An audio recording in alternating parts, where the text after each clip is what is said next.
Dear Heavenly Father, give us the discernment to make decisions that enable us to follow the path you have set before us. Enable us to trust that the Holy Spirit is with us, guiding us, and help us to accept our past, enjoy our present, and embrace our future. Give us faith the size of a mustard seed. Give us the discernment to trust that you will provide us with our every need. Enable us to trust that you will surround us with your people and remove those that mean us harm. Grant us wisdom that only you can provide. In Jesus' name we pray. Amen. Amen. What's up, you guys? I'm your host, Emma from The Imagination, and this week I am teaming up once again with Becky and Bridget from the Save Our Children podcast for a combo episode featuring jack of all trades and master of literally all of them, Remi Adeleke. When I say Remi's resume and life story is impressive, I'm not joking. I could easily spend an entire episode just on this intro alone. A true riches to rags and rags to riches story, Remi calls his life the true coming to America story. Born into African royalty in a small country in Western Africa, his picture-perfect life took a devastating turn after circumstances surrounding the death of his beloved father forced his family to uproot to America, which began a life filled with adversity and struggles. After years of running the streets out of the Bronx, New York, Remi knew he needed a change and enlisted in the U.S. Navy in 2002 and began his inspirational and transformational journey from streets to SEALs. Ironically inspired to join the Navy through the Michael Bay film, Bad Boy and Others, and having a story that reads like a Hollywood film, Remi probably had no idea that his own resume would one day include making an appearance in the Michael Bay film, Transformers, and scoring a major publishing deal with a book appropriately titled Transformed, a Navy SEAL's unlikely journey from the throne of Africa to the streets of the Bronx to defying all odds, a truly remarkable piece of literature you should all check out. Describing his life in one word, unexpected, Remi joins us today to discuss the debut of his short film of the same name, The Unexpected, that will premiere on September 30th and shine a bright light on topics that are near and dear to our hearts and typically shunned by creatives working in the entertainment industry, including human trafficking and organ harvesting. His harrowing film has already been met with high acclaim, and we couldn't be more honored to give you all the juicy details on this breakthrough project. So without further ado, it is our honor to introduce to you today, man of God, father, writer, actor, veteran, founder of Kijo Brand Apparel and his film company, The Eighth, voice for the voiceless and breakthrough film producer, the one and only Remi Adeleke. Remi, thank you so much for being here with us today. Oh, no, thank you so much for having me. It's such an honor and blessing to be able to share with you all. And first and foremost, thank you for your platforms and what you're doing, engaging in this fight against this atrocity, human trafficking. So thank you. Absolutely. We really appreciate, we said before the call, before we started recording, just how grateful we are to see more men, strong men stepping into this role. And we're really honored to have you here. So for people who might not know who you are or who might be new to tuning in to this topic in general, I'd love for you to expand a little bit on your story. You have a very incredible story. And like we said, we'd love to bring you on and we could talk about it for a million years. But for today, let's go over some of the major key things in your upbringing, and we'll bring that to where you are today. Yeah, no, absolutely. So my story actually, I tell people all the time, it starts with my father's story. My father, he was a chief in the Yoruba tribe. In Western culture, we refer to royalty as prince, princess, Dutch, queen, lord, that sort of thing. But in African culture, especially West African culture, royalty is referred to as chief and or your last name. So my father, being the firstborn son to my grandfather had 9 wives, and he kept on having daughters. And but when my father came along, he just naturally, being a firstborn son, inherited the title of chief and our last name, Adeleke. So Adeleke actually means the crown is supreme, or the crown is above. my full name, Remi, actually means the crown has appeased me.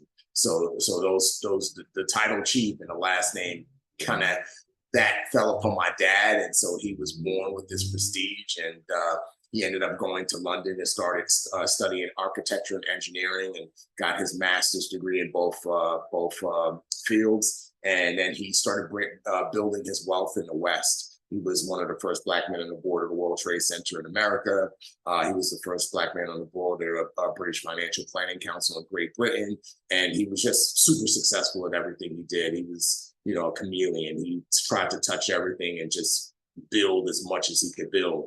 But as he got into his late 30s to early 40s, he decided, I want to go back to Nigeria and take all of what I learned and kind of create a new Nigeria, because Nigeria is so rich in resources. There's cocoa, oil in abundance, natural gas, gold, you name it, Nigeria has it.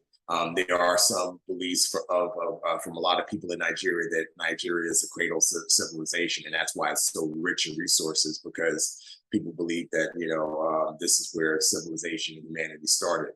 And so my dad wanted to really capitalize on that. So he moved back to Nigeria, started more businesses in Nigeria, and he bought a massive plot of land called Marico, which was a slum/swamp. And his plan was to build a financial sector similar to like a Wall Street, and not just a place where Nigerians can come and do business, but a place where Africans and Americans and people from all over the world, if they wanted to do business in Africa, they would come to this financial and business sector. Long story short, the Nigerian government years later ended up stripping my dad of all of his assets. I was born at the time.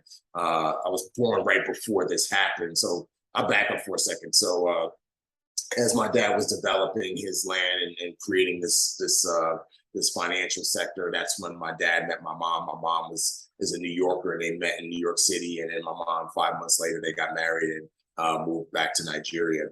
And so then my brother was born first, and then I was born in '82, and I was born into riches. So because of my dad's success, he was a multimillionaire. So we had, cars and nannies and drivers, and we traveled all over the world. I have pictures behind me on the table behind me of, not this table right behind me, but the smaller table down below, with us in Paris and London and certain parts of Asia, just all over. We traveled. We had, security guards. We didn't live in a house. We lived on a compound.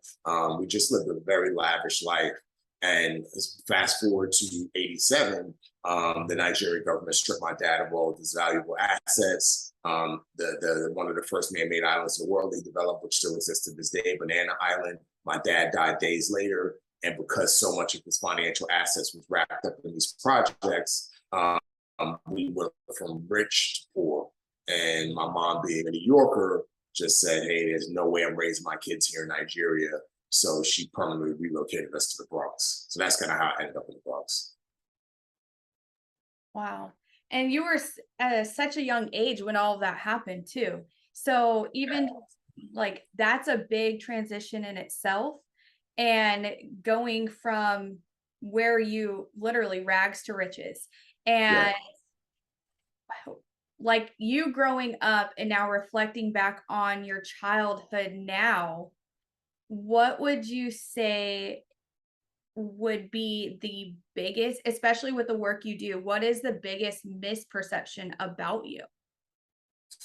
Wow, the biggest misperception about me.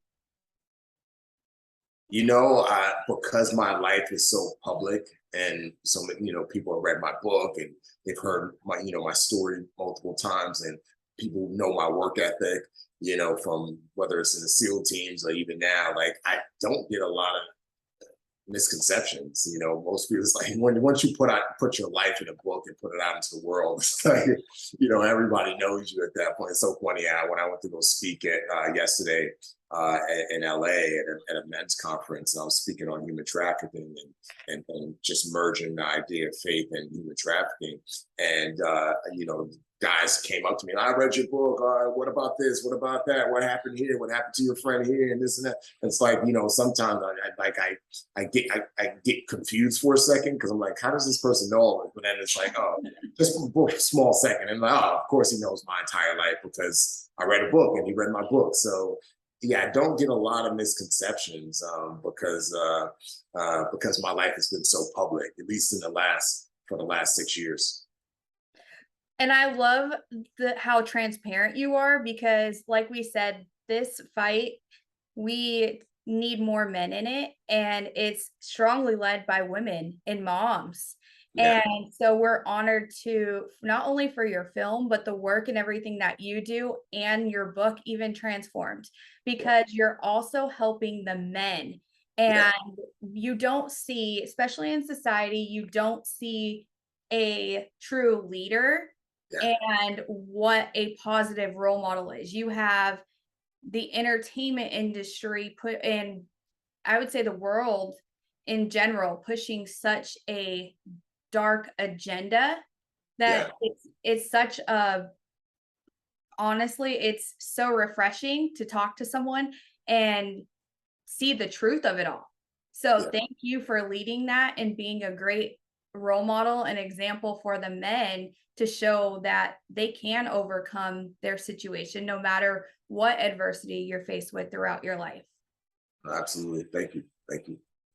Yeah. So for those who haven't, again, like Emma said, haven't read your book yet or don't really know a whole bunch about you, you made it to the Bronx. You're with your mom and your brother, and you're kind of there trying to live life and make it through. And then you end up in the military, and now you're in Hollywood. How did that kind of transition happen from your younger life all the way until now? Yeah, so not having a father, I began, I would say about 8, 9 years old to seek out a father in street life, hip hop culture, rap culture, that sort of thing. And that led me down a very dark path. I started out stealing from my mother, and then that progressed to stealing from stores, that progressed to stealing from jobs, that progressed to selling drugs, and that progressed to running high-level scams. And by the time I was 19, I had built a massive illegal enterprise where I was bringing in thousands of dollars a week as a teenager. And it all came crashing down at some point because I ended up getting involved in a deal with a drug dealer that went bad. I sold some products that were supposed to last for a certain amount of time. Those products only lasted for a fraction of that time. And essentially my life was threatened, and my mother's life was threatened. At the same time, there were people who were running the same scams that I was running, and they were getting caught, prosecuted, and sent to federal prison. So that whole those two situations kind of were a big wake-up call for me. And you know, and that's when I realized if something doesn't change, I'm going to either die or end up in prison. And so I made the drug dealer his money back, and then that's when I decided. That was December of 2001, and that's when I decided, you know, I'm not going to live this life anymore. I don't know what I'm going to do, but I'm not going to live this life anymore. And so for 6 months, I didn't do much of anything except for, you know, meander around my apartment and try to brainstorm other ways, legal ways to get rich quick. And nothing came to me. And in June of 2002, that's when I felt this. There's a lot more to the story. People can get it all in my book, but that's when I felt this call to join the military. I felt this presence, something telling me you need to get out of here and you need to join the military. And I know it wasn't my idea because I hated the police. I associated anybody in a uniform as a police officer, whether you were Marine, EMT, firefighter, Navy, Air Force, whatever you were. You know, I didn't like that. I like my clothes baggy, my hats backwards. I still wear my hats backwards, so you can't do that in the military. And I was allergic to order and structure. And so this idea of joining the military could not have come from me. And it was totally, totally foreign. And I battled once that thought came to me. You know, I battled with it for minutes. And I was just like, well, no, there's no way. And then finally I looked around my apartment, not the apartment, but the bedroom I was in, and saw that my life had amounted to nothing. And you know, I finally said to myself, what else do you have to lose? I know you don't like this idea, but you know, what else are you going to do with your life? You're not going to go to college. You know, what can you do? And so I kind of said, screw it. Let's see what happens. And went to the Marine Corps recruiter's office first. Sat there for 15 minutes. Nobody showed up. Went 2 doors down to the Navy recruiter's office. Met a Navy recruiter by the name of Tiana Nadine Reyes. She, had to take a practice ASVAB test. I passed that to get in the Navy. And then she ran my background, found out I had 2 warrants out for my arrest. And, I got up, got ready to leave. And there's a lot more to the story, but long story short, she ended up taking me to both judges the next day, the judge in New Jersey and the judge in New York. And she advocated on my behalf and said, hey, this kid's made mistakes, but he has potential. He can't join the military with a criminal record. Can you expunge his record? And because the offenses weren't like crazy or nefarious, both judges unanimously expunged my record, and then she went a step further and fudged the paperwork to sneak me into the Navy. So that whole story was essentially how I got into the Navy. Now, when I got to boot camp, I had already known about SEALs because I watched a movie, 2 Michael Bay movies, but Bad Boys being one of them, was inspired me to kind of take, one day, if I ever turn my life around, take the path of a hero in some way. And then the second movie that inspired me was The Rock, because that was the first time I was exposed to Navy SEALs. And so when I got to boot camp, a Navy SEAL came to our division, and which was about, I think it was like 150 kids or something like that. And he put on a presentation as to what SEALs did and showed videos and all that. And that's when I was just completely sold. But I couldn't try out at the time because I didn't have the academic scores. I was super skinny, and I couldn't swim. And so I got to my first command naval hospital, Camp Pendleton, and I just trained. I trained really, really hard. And within a year of checking into my command, I was checking out. And, went from the skinny kid to a muscle-bound guy, went from a guy who couldn't swim at all to being able to swim proficiently enough to get into SEAL training, went from not having the academic scores to having the academic scores. And like I said, within a year of checking in, I was checking out and on my way to SEAL training. And got to SEAL training, made it, there's a lot more to the story. Again, I'm just speeding through a lot of it for the sake of time, but eventually made it to second phase of SEAL training. Got kicked out of SEAL training because I got really, really arrogant and prideful. Got sent back to Camp Pendleton, where I was stationed with 1st Marine Division. And then I came back to SEAL training a year later, made it through SEAL training, and was blessed to serve in the SEAL teams for about 7.5, 8 years. And was able to, travel the world, do cool things, make a difference. And then in 2015, my first son was born. And then in 2016, my second son was born. And around 2015, my second son was born. And around that time, my second son was born, I was on like shore duty, which is the best way to explain it's like admin duty. It's like, you're not in a platoon, you're kind of, but you're going to get ready to go back to an operational platoon.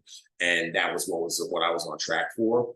And I made the decision that, I have these 2 sons. My father died when I was 5. I want to be home as much as I can to raise my sons. So, I'm going to get out.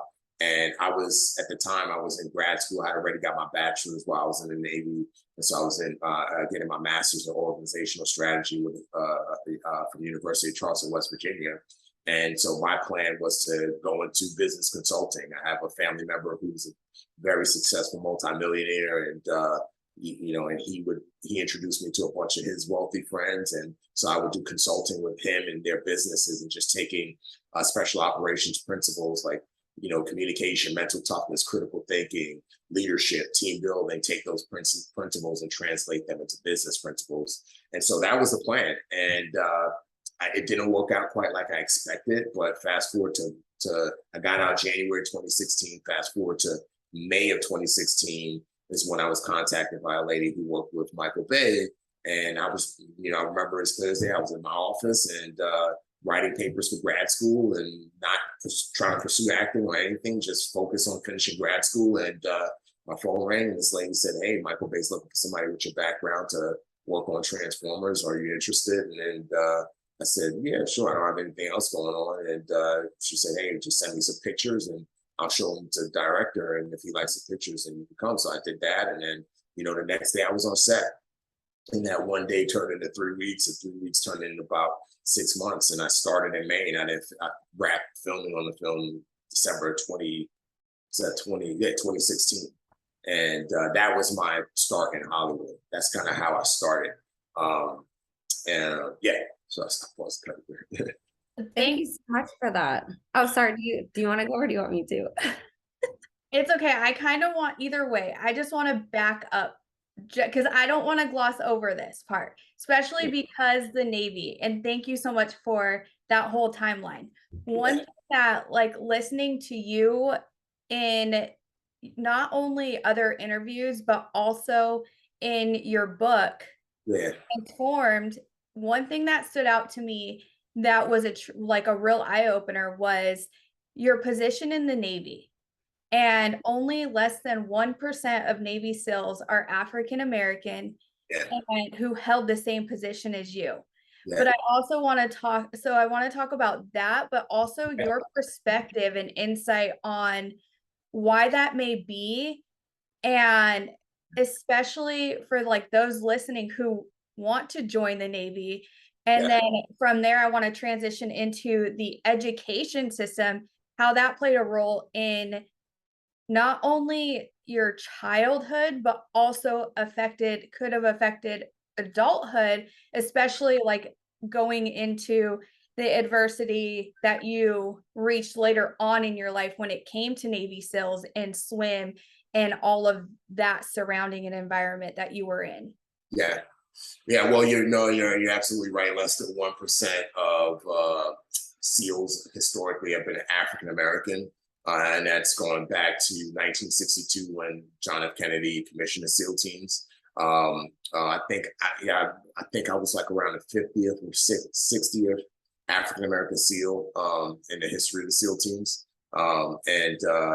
it's definitely an honor to be a part of the community. But coming from my background, especially somebody who wasn't equipped to get into SEAL training, it was definitely like a huge achievement. But one thing I was always thinking about was I hope that I'll be able to open up more doors for other kids to be able to come into this community. And when I say open up more doors, I don't mean like in the sense that the SEAL teams close the doors to African Americans, because that's not the case at all. I just mean like allowing kids to see somebody from a similar background and say, hey, I want to do that. As far as like why I think that's the case, I think it all comes back to education and exposure. If you don't know about something, then you won't know to do it. The reason why you get a lot, I don't want to say not a lot, but the reason why you get a good number of kids in inner city communities around America who want to be athletes, pro athletes, or who end up selling drugs, or who end up rapping, or wanting to be a rapper. The reason why you go to Bronx, like so many kids, like especially when I was coming up with, like they wanted to be rappers, they wanted to do one of those three things, and it's because they're exposed to that. When you're exposed to that so much, then that's what versus when you go to other suburban areas, where there's nice pools all the time, or there's lifeguard programs, or there's like right here, I live in a really, really nice suburb in Southern California. And the resources that my community offers to my kids is it's night and day compared to how I grew up. And my kids are exposed to so much. They're exposed to nature, and they go to the pool, and my wife's a doctor, so they're exposed to medicine. And then given my background, they're able to go on movie sets and meet actors, and they're able to learn. My brother's an engineer, so they're exposed to, engineering and all this. So they're exposed to so much. So because they're aware of it, then they have options to choose from. Whereas in inner city communities, that's not the case. And based off my experience, where I believe it's derived from is the education system. The education system in the Bronx is really, really, when I was coming up, was really bad. And teachers don't really care. At least a lot of the teachers that I had, the statistics are pointed to, like, I think it was like 60% of kids drop out of high school. And there's no real exposure to the type of programs, so elite programs in the inner city. I remember when I want to say right before my book came out, I went to my high school and I tried to get to speak at my high school, and I offered my services for free. I said, I just want to be able to show these kids, hey, I was right where you're sitting. Here's who I am now. you know, you have the opportunity to be, you know, be a SEAL or be a doctor or be an engineer like my brother, and my other brother's a doctor. You have these opportunities. So I just want to stand as a living example. And they gave me hell trying to come speak. And then they ended up not letting me speak. I never got a chance to speak at the high school I went to. And I find that that's the same thing with almost every inner city school. It's super hard to get in and speak. Even in Southern California, it's been ultra challenging. However, when it comes to suburban schools, dude, they open up the doors for me to come in. I have no problems. You know, there was a school in Mission Viejo, California, which is a very kind of wealthy area, and they would have me come speak every single year with no problems. I didn't have to do all of the crazy things, but there's so much red tape, and it's something that I never really understood. But there's just so much red tape trying to get into impoverished or inner city schools, which is sad to me because I come from those environments, you know? So, and again, like I said, I've faced this problem a lot. So I think that what it all comes back to is education.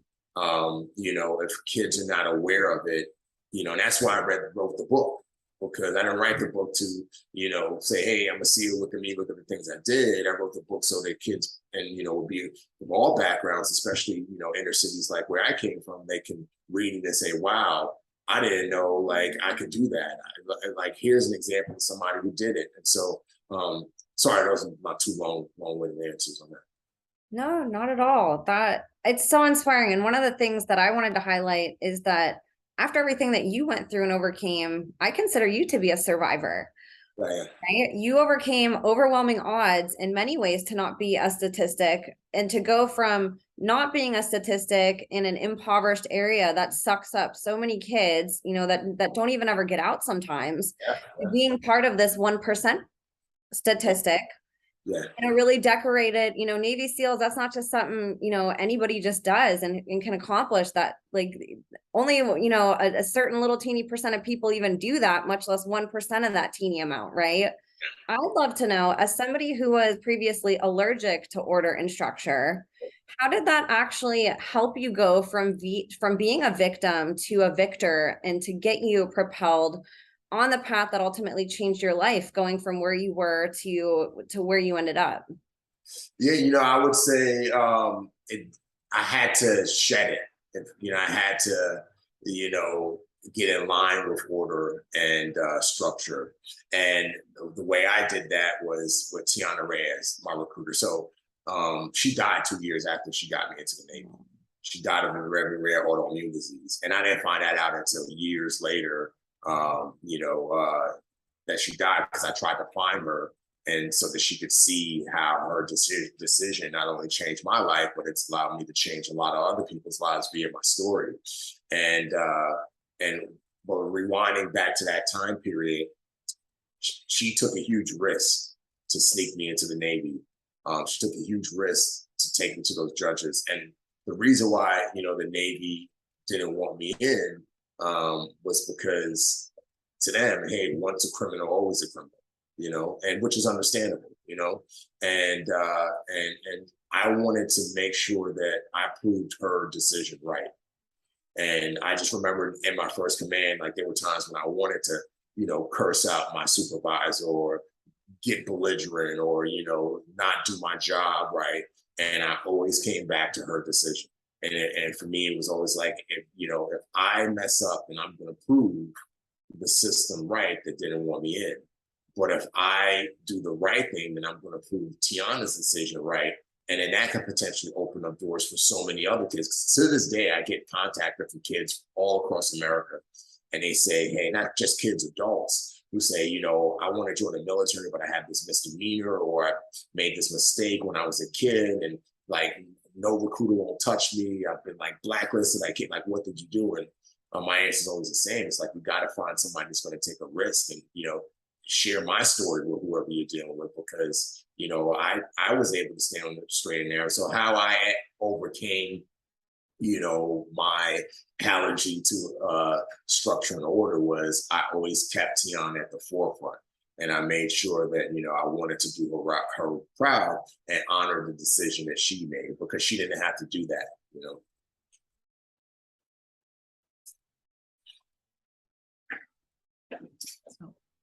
You're muted, Bridget. There you go. Well, I'm just gonna say you're doing her proud. So I know that she passed away, but you absolutely are. Oh, thank you. Thank you. Absolutely. And going back into the Navy in Camp Pendleton, if you can share your journey in the Navy as you made it through Hell Week, but you got held back. Can you share that journey, but also what does Hell Week entail? Because I know that when listening to some of your other interviews, like that sounds rough, like getting your hands tied and being able to swim and breath work and all of that. It's not easy. So if you can just share that perspective based on your experience as well. Yeah, you know, SEAL training in general is it's tough. It's considered the toughest military training known to man. Men have died in SEAL training. A guy died in my class. I almost died going through Hell Week the first time. Men have been permanently crippled by SEAL training. I know people who have broken, you know, fractured backs and necks and all kinds of crazy stuff. And, you know, men have lost everything trying to conquer the program and still fail. So it's a very, very tough program to put things in a perspective. The class that I graduated with started out with 270 guys and only 29 of us finished at the end. And that's just the way it is every class. It's about an 80 to 90% attrition rate. And they torture you with cold, the water. I mean, you name it, they throw absolutely everything in you, but it's all mental. Every person that shows up to SEAL training has what it takes physically to make it through, because you have to take a physical screening test, which consists of a 500-yard swim, a certain amount of push-ups, a certain amount of sit-ups, a certain amount of pull-ups, and a mile and a half run in boots and pants. And if you pass that test, then you've essentially told the Navy that you are physically qualified to make it through the program. The question then becomes, are you mentally qualified? Do you have what it takes from a mental standpoint? And, you know, that's what Hell Week is all about. Once you get through the first 3 weeks of first phase, then you go into Hell Week. It starts on Sunday, ends on Friday. They keep you up 6 days. You get 2 hours of sleep on Wednesday and 2 hours on Thursday, but a lot of guys don't even sleep because you've been so sleep deprived from Sunday to Wednesday anyway. Your body's just alerting up, and then you become hydrophobic, which means you become terrified of the water, so you can't sleep because you know that the instructor is going to come in at any moment and throw you back into the ocean. So it's a mental course. It's a course to weed out those who don't have what it takes, and because at the end of the day, we're not going through BUDS / SEAL training to make it through and to say, hey, look, I climbed this mountain. You know, we're going through the training to go to war, to do those hard jobs that, you know, nobody, only a fraction of people on the face of the planet can do. And you know, I've been on missions when we were actually backing up. When I was in SEAL training, I would always hear instructors say, oh, you think this sucks? Like, you know, my worst day in my career wasn't when I was in BUDS. It was when I was on this mission, and you know, we had to climb this mountain. It was a storm, and we had to sneak in, and the guy, you know, just horrible. And I would always scoff at that and say, yeah, that's impossible. There's no way. Your worst part of your military career was on a mission. And your worst part, I'm sure, of your military career was somewhere in BUDS. But no, that was such a true statement, because I remember being on a mission that was horrible. It sucked. It was supposed to be a quick 2 hours, not even a quick 20-minute snatch and grab of a high value target. It turned into a 12-hour operation. And it was 130 degrees, full body armor running. It was just miserable, but we had to keep going. And so what prepared us, what gave us all the reference point to refer back to when things suck was, hey, we've gone through the suck Hell Week. You know, we've gone through BUDS. We've gone through these horrible things for a longer period of time. So we can do this. We can push further. And you making it through Hell Week, if you can share essentially, like, how were you, the journey on how you were able to thrive even after your mindset and your setback, when pride and discipline got you stuck in that position to where you made it through Hell Week, but now you don't get to do where you thought you were going to be able to take this path. Yeah. You had to take a step back and had that minor failure. Yeah, so after I got through Hell Week and in the second phase, I got very arrogant in my mind. I thought I had arrived.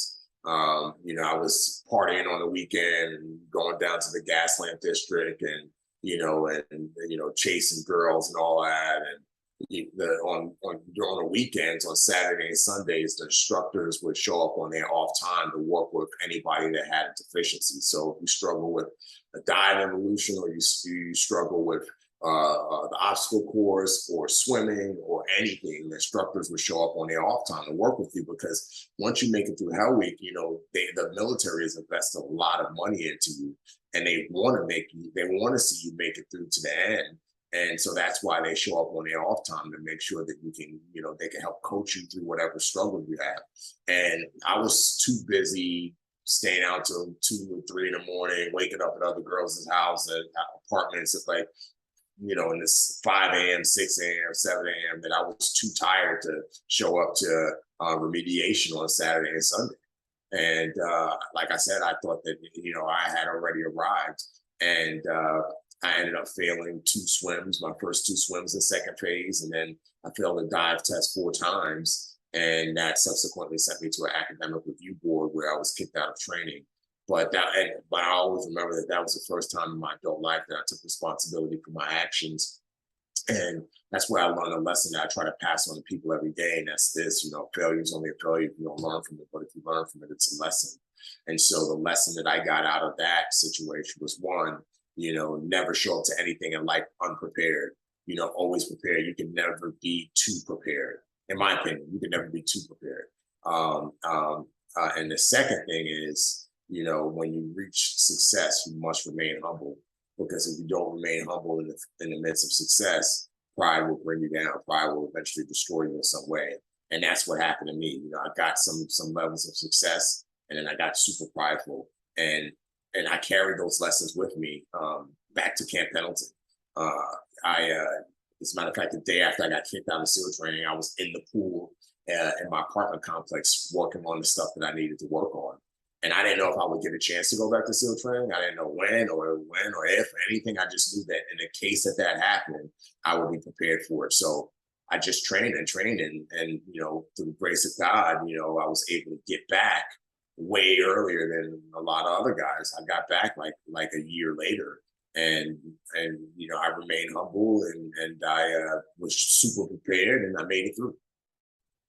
I just always think of the movie G.I. Jane, Yeah. because I look at that, and I know it's fiction and all that stuff, but I look at it and I'm like, there ain't no way in hell that I would ever want to go through that. And if it's even part of that, Yeah. any of it, that's a huge deal to go through once and then have to go through it again. So Yeah. again, congratulations on that, and thank you for your service, because that is huge accomplishment.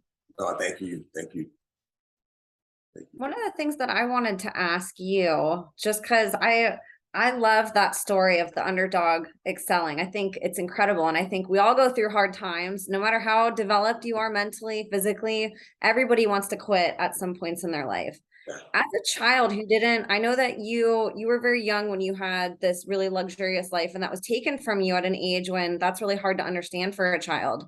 Yeah. As you were transitioning into that military life, what were some of the things that kept you going when that voice would creep in? Because you didn't grow up in in a privileged area after age 5, where you were given all these tools to succeed and introduced to all these people and taught coping skills and how to avoid getting in trouble and how to, continue being consistent. What were some of the things that you think helped you become one of those final 20-some that got chosen at the end, when, people that probably grew up in a more privileged type lifestyle couldn't even accomplish what you did? Yeah, I always say it always all goes back to my mom. So my mom, when my dad died, she very beautiful woman. She's on social media more than I am now. She's about to be 70 years old, and she's like a fitness guru. And she is 70 years old. She just turned 70, and she's like a fitness guru, and she trains people, and she's super fit. People think she's my sister because she looks young. And my mom always had that go get it mindset. She's never remarried after my father died. She stayed single. And, she could easily found somebody and, and had somebody help take care of us and all that, but she didn't do that. She worked multiple jobs to provide for us. There were times when she didn't have enough food to feed herself. She had just enough food to feed my brother and I, and she would put the food on the table and watch us eat in the doorway. She wouldn't complain. She wouldn't clutch her belly. She just, embraced the situation. And she was the model of perseverance and excellence, and just running through walls, just getting the job done, not complaining, not whining, recognizing the situation, and still putting one foot in front of the other. So when you grow up with a person like that, every day of your life, it's like it becomes second nature to just see a mountain and say, I can climb it, and then go climb it. Or, pick yourself up after a setback, or pick yourself up after a major failure. That just became a part of my nature. This is just like a kid who grows up in a home where they're abused by their father or their mother, and then they get married, they grow up, and then they're abusing their spouse. That's part of the nature, because that's what they saw. That's how they were raised. And all I had in my mom was a person that, no excuses. She would tell my brother all the time, whatever you do, do it right. She would make, one night it would be my turn to wash the dishes and my brother's turn to dry the dishes. And then we would flip-flop. The next night I would dry and he would wash. And if the dishes weren't done perfectly, she would take them all out and make us do it again. And, and she would always tell us, whatever you do, do it right the first time. She would make us read New York Times articles and write reports, because she believed in the power of education and being able to articulate your thoughts on paper. And, and we hated it as a kid. I hated it as a kid, but, I'm a writer now. I wrote the movie that we're going to talk about later. Like, I wouldn't have had the skill set to be able to write it. My mom didn't make me do it. And if those reports weren't near perfect, she would make us pick a new article and write a new report. And we weren't allowed to go outside and play until the reports were perfect. And, so when you grow up with somebody who's they catch the vision of who you can be. And, my mom would always remind us of what our names meant, our Yoruba names, our Nigerian names meant. And she would say, hey, this is the standard that I'm going to hold you to, because I know that you guys are valuable and you guys will be assets to society and you guys will be great. And then she didn't just tell us, she modeled it by working extremely, extremely hard and sacrificing so much. And like I said, that's what got me through. So when I showed up to Buds and it was hard, it was normal life for me, because my life had already been hard. And I tell people all the time, life is hard, but the way you overcome a hard life is by doing hard work. And I lived a hard life, but I did a lot of hard work. And that's what ultimately has led to a lot of my successes, is the fact that I've just find myself in these hard situations. Just, being in Hollywood and trying to be a filmmaker, it's extremely hard. It's extremely hard to raise money. It's extremely hard to, find people you could trust. It's extremely hard to create ideas that, people want to get behind and execute on a screenplay. But my whole life has been hard. So, but again, the cornerstone for me being to be able to overcome these adversity that I face has been my mom. That's why I've gotten through a lot of the stuff that I've got. That's amazing. Your whole story is just awesome, but I just think everything you've overcome is so inspirational. And, that's, again, something we all deal with, is how to overcome those humps. And I love all the little tips that you gave. I know people on the other end are like, oh my gosh, I can use that. So segueing into your film, I want to talk about the film. I know we all have questions for you, and I can't wait for you to be able to talk about that. How did you come across the term human trafficking? When did that topic come into your life, and what sparked this passion of yours to create a film from that? Yeah, so after I got out of the military in 2016, I still felt this calling to serve in some way. After having this, I spent pretty much my whole adult life was in the military. I joined when I was 19. I turned 20 in boot camp. So my whole adult life was military, was service. And when that went away in 2016, and so I meet so many veterans who also feel the same way. We still feel this need to serve, not have a job yet. Have a job is a part of it, like that's one thing, but serve. And sometimes that our job can be part of serving. Serving can be a part of our job. Sometimes, we have our job, but then we serve on the side. But that I just felt this need to serve, and I did different things. I did inner city outreach and went to inner city schools and spoke in schools, and I went to prisons and spoke in prisons and hung out with guys in prison, murderers. I mean, not just men's prisons, but women's prisons as well. And then one thing that kept popping up, and interestingly, people kept reaching out to me because as my story became more public, people would say, hey, your story's cool. Like, can you come do this? Or can you come do this? So a lot of these things that I did were things that I was like, hey, I want to go to prisons, or hey, I want to, it was just things that kind of naturally came to me in my pursuit to find different ways to serve and share my story. But human trafficking kept coming up. There was a nonprofit out of Sacramento called Without Permission. I can't remember what year, but it was early on after I got out. They reached out to me and said, hey, can you come up to Sacramento and help out? We're doing this big human trafficking rally. So I went up there. Me and my wife came to that. I can't remember which one of my kids came. I think my oldest came with me, or both our kids may have come. And we did this big human trafficking rally thing in Sacramento. And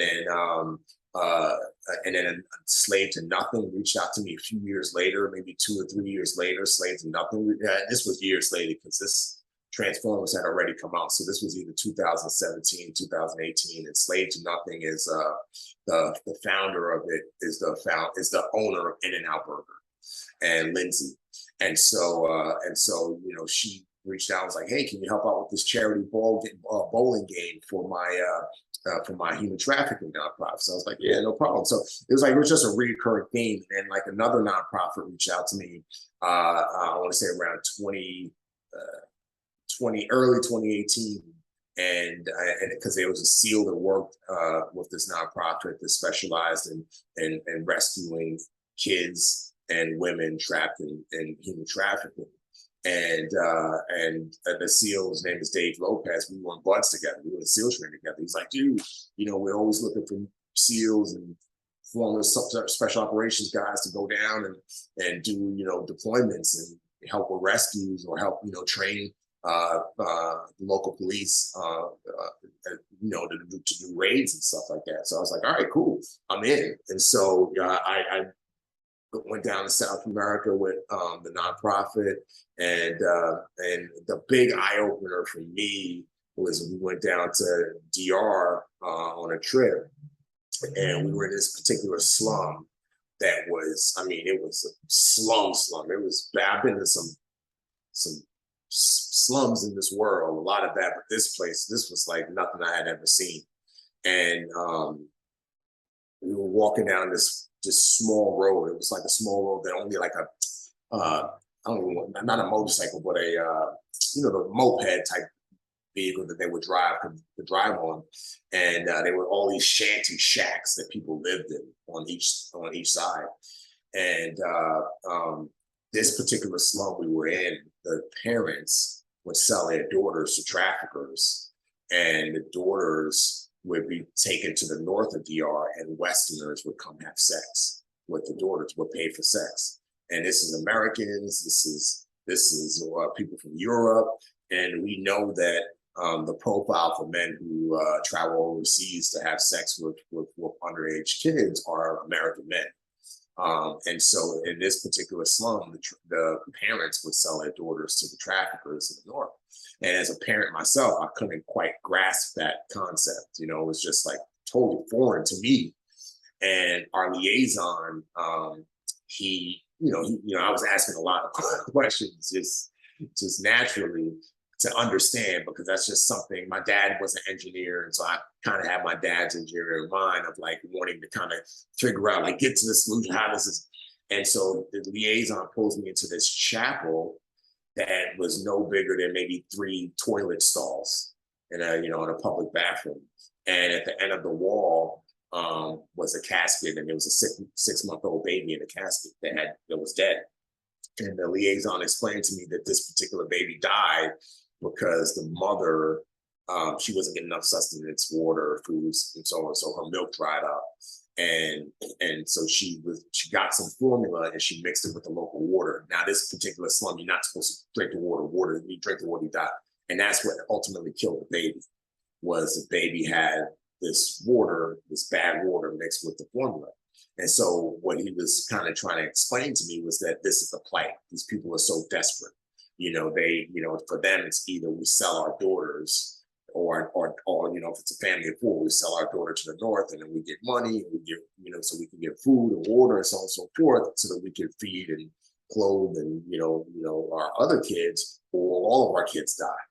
Now, again, to me, that doesn't justify it, but that's the mindset, utter desperation. And, I know we'll get into it later, but the more I started shifting my focus towards organ harvesting, that's the trend. Typically the people who are trapped in these rings, and most human trafficking, they're people who are desperate, absolutely desperate, from the victims, from the person who's benefiting from the organ, and even in some cases, traffickers, they're desperate, they're evil and desperate for money.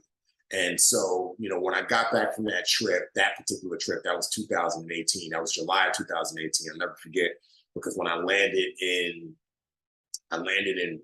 Miami, I had all of these voicemails from a guy by the name of Michael Case. He works with Michael Bay. He's Michael Bay's producing partner. And Mike Case had been looking for me because Michael Bay was starting his next movie, 6 Underground, and they wanted to hire me to be the lead consultant on that film. And so it was like, in that moment, these two worlds collided. This one world of human trafficking, which is horrible. And also, in my mind, I was like, you know what, I can go and rescue 100 kids, but there's going to be 100,000 more kids that need to be rescued. And so I'm not saying I don't go do that, but I'm saying, where can I have the biggest impact? Because it's going to take more people need to get involved. It can't just be, I don't know, I'm just throwing out a random number, so I'm not saying this is the accurate number. It can't just be 1,000 people or 2,000 people in the world, really engaging in this fight, because it's a global problem. There's more people enslaved around the world today than any time in human history. And so, I took this, I was just like, all right, human trafficking, film and TV industry. I've been in the film and TV industry at the time for 2 years. So I'm like, let me merge these two ideas and create like what's called a PSYOPs operation. So when we're overseas and we want to win the hearts and minds, I'm sure you've heard that term before, winning the hearts and minds of the locals, we do different things like, drop pamphlets, we give food, we'll, do certain things, we'll build a playground or something, just so that the locals see, all right, these are not us as Special Forces SEALs guys, but specific military units will do that, so that we can win the hearts and minds, so that now these people feel more comfortable in giving us information about where the bad guy is, or allowing us to, move through their neighborhood, or if we need them to leave their neighborhood for a time so we can carry out an operation against a bad guy, so we can get them on our side. And so that's what came to mind. I want to use my film and TV background to create a PSYOPs operation where I create a story that people can watch and then see, be shocked and say, wow, like I need to do something. Like I need to get into this fight. Like I need to give, I need to volunteer. So that's kind of how it all came together. It was like doing that trip and then coming back and getting hired to work on like a big Netflix movie. And that's where I was just like, I got to merge these two worlds, because, most people won't read the news articles, and media doesn't talk about human trafficking a lot, right? As much as they should. And local media does. You'll hear these local stories from all around the country, and then you'll hear like international stories. But as far as like mainstream stories, you don't get a lot of it. And so, I was just like, why don't, part of it is, and also people won't read news articles, right? But people watch movies. Like people will watch a movie, especially if it's done right, especially if it's not some cheesy, corny, movie. People will watch it.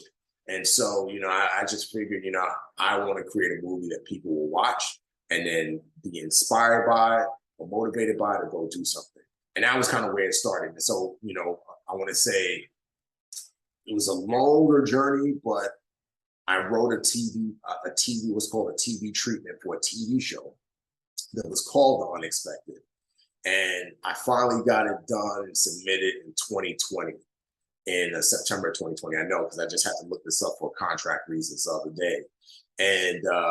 And my agent took that around town to try and see if we can get a TV series. And the way I made it, it was like this, this DIA agent, he's trying to find a link between terrorism and this terrorist attack, but he doesn't know that human trafficking is tied to it. And so like he's gradually uncovering this thing. And then these characters, on the other end who are being trafficked, and they're linked to this attack that's going to eventually happen, but we don't know what's going to happen. And so it's told in a very, from a timeline, it's not told in a linear format. It's kind of, almost like Crash. And the feedback that we got from people in the industry was like, hey, this is great writing. This is a great story. But given the fact that we're in COVID and, and people are like, dodging COVID and all the stuff going on with the racial tension in the world, the last thing people want to do is come back home and watch some dark, depressing thing about human trafficking. And I disagree with it because, there's a lot of, horror movies and people getting chopped up and sex and Squid Games and all of this stuff. And I'm not knocking it or anything like that, but I'm just saying that, like, the fact that people watch that shows that there is an appetite for it. And at the end of the day, there is an appetite for truth. And so I was like, all right, Roger that. So I put the treatment aside, and then a year later, well, no, actually September, October, November. So I would say about 7 months later, in May of 2021, the first week of May, that's when I said, screw it. And I remember I was watching a video right here on my computer, on a YouTube video about, if you want to make a movie, stop waiting for permission. If you want to make something, stop waiting for permission. The problem with filmmakers is they're always waiting for somebody to do it for them. And they're waiting for money. They're waiting for permission when, you could just use your iPhone and, shoot something. And that, like, literally, I'm sitting here and I'm watching this YouTube video, this guy say that. And I was like, man, this guy's freaking right. You know what I mean? Like, I've been waiting for somebody to give me permission to make this. And I could just do it. Like, why don't I just do it? And my Brad, my assistant, I left my office because he works right on the other side of the wall. I said, bro, we're making a movie. He's like, what? I was like, dude, we're going to tell this story. We're going to get the word out there about human trafficking. We're going to make a movie. And so that's kind of how it all started. And literally that idea came to me in May to just go make this movie. And I believe it was from God. It was God's word through that guy who was like saying, you got to make a movie. And he wasn't Christian or anything. He was just, it was just God spoke to me through that situation. And then we were shooting the movie at the end of May. The last week of May and the first week of June is when we wrapped on the movie. And you got to understand, like, that's unheard of, because typically with a movie, and this was a large scale short. I hear other people say, this is not even a short film, because a short film is typically 10 minutes. This is a 32-minute film. It's a specialized film. And with a film like this, you got to have like a month or 2 months of pre-production and scouting and all of this stuff. But, going back to the way my mom raised me, it was just like, okay, here's a mountain. I'm going to climb that mountain. Like, mountain is trying to be a SEAL. People say, hey, you can't be a SEAL. I'm going to be a SEAL. Mountains, you can't make a movie in such a short period of time. I'm going to go make it happen. And, I had, thank God, I raised the money. I hate to say raise the money because it was my personal money.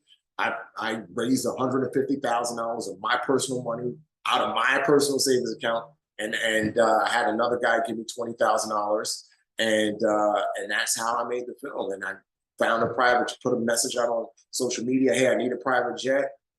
I was able to, had a big time celebrity guy connect me with a private jet company. I had to pay $21,000 for the jet for 14 hours, but got the jet. And, I got actors that I went to acting school with, or I met along the way. And then a buddy of mine who I was in the Navy with, he's a filmmaker in Kansas, and he had been trying to get me to try and ask Michael Bay to come shoot a movie in Kansas. So I was like, hey, I called him up. I was like, hey, can we shoot in Kansas? Like, you have access to a crew that's not going to be too expensive and all this stuff. He's like, yeah, let's do it. And just everything came together like so beautifully. And you know, it was a lot of hard work, but it came together, and that's how. And then that was the story about how the film got shot. You know, and we'll talk a little bit more about what the movie is and get into the actual synopsis and stuff. But I want to thank you for standing up and making the film, because for the three of us, we educate, we bring people on, we talk about it. We're not knocking doors down. We're not doing all this stuff, but we know that the way that media, Hollywood portrays these things is like it's fiction. And so we come out and there are books that talk about this, and it's like, oh yeah, I remember in that one story I read, or like Taken. You always hear Taken. Oh, I remember in Taken that happened. And for us, it allows us this opportunity to say, watch this movie, read this book, because this is what's really happening. You may think it's real, or you may it may read to you or watch like fiction, because it is so out of our realm of possibility that's the way that it's going to seem. But that's exactly what is happening. And so like I had a coworker once, she found out I was doing human trafficking, and we were talking, and she's like, oh, I read this, I don't even know the author, read this story, and they were talking about how they took girls from somewhere in Europe and put them on boats and brought them to Florida and then trafficked them. And I was like, yeah, that's actually how it works. So that's not fiction he's writing about. He may normally be a fiction writer, but what he's writing actually occurs. And she was blown away. And so it's nice to have that reference point of, go watch this movie or this movie, and then let's take a look, because we can educate. This just brings it that kind of one step further. Exactly 100%. Yeah. And I just want to say, honestly, thank you so much for everything that you do. On our podcast, we often talk about the power of one. And we just worry about reaching that one person, because everyone's connected. They're going to connect you with somebody else. So thank you for everything that you continue to do, especially on this topic, human trafficking and organ harvesting, especially in the world of censorship. And it's so many people turn a blind eye to it and don't believe it's real.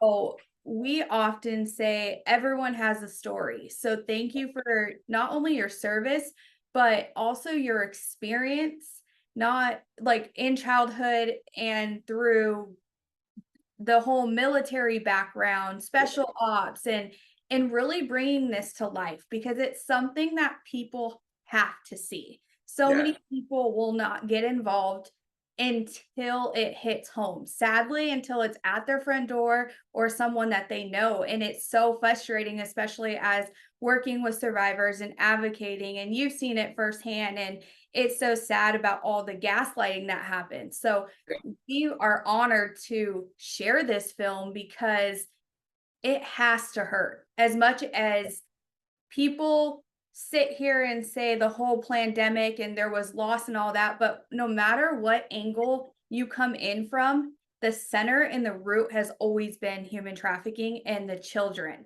And so I just love even your background, you being a father and being able to have this conversation. We know it's uncomfortable. We don't want to have it, but it's the reality that in the conversation we need to start having. 100%. And, you know, you bring up a great point. So many, I think it's twofold. I think one, it's people don't know how to tell this type of story as well, you know, because it is a hard story to tell. And that's kind of why I went the route that I went, and, you know, telling the story in reverse, because if I told the story in linear fashion, you know, then it's tough, you know, because there is not this big rescue at the end of the film, you know, and the reality is that story is not my story, but that story in the film is somebody's story. Like, this film is not something I pulled out of my butt. Like, oh, it's based off of true events. And again, I don't want to give away too much.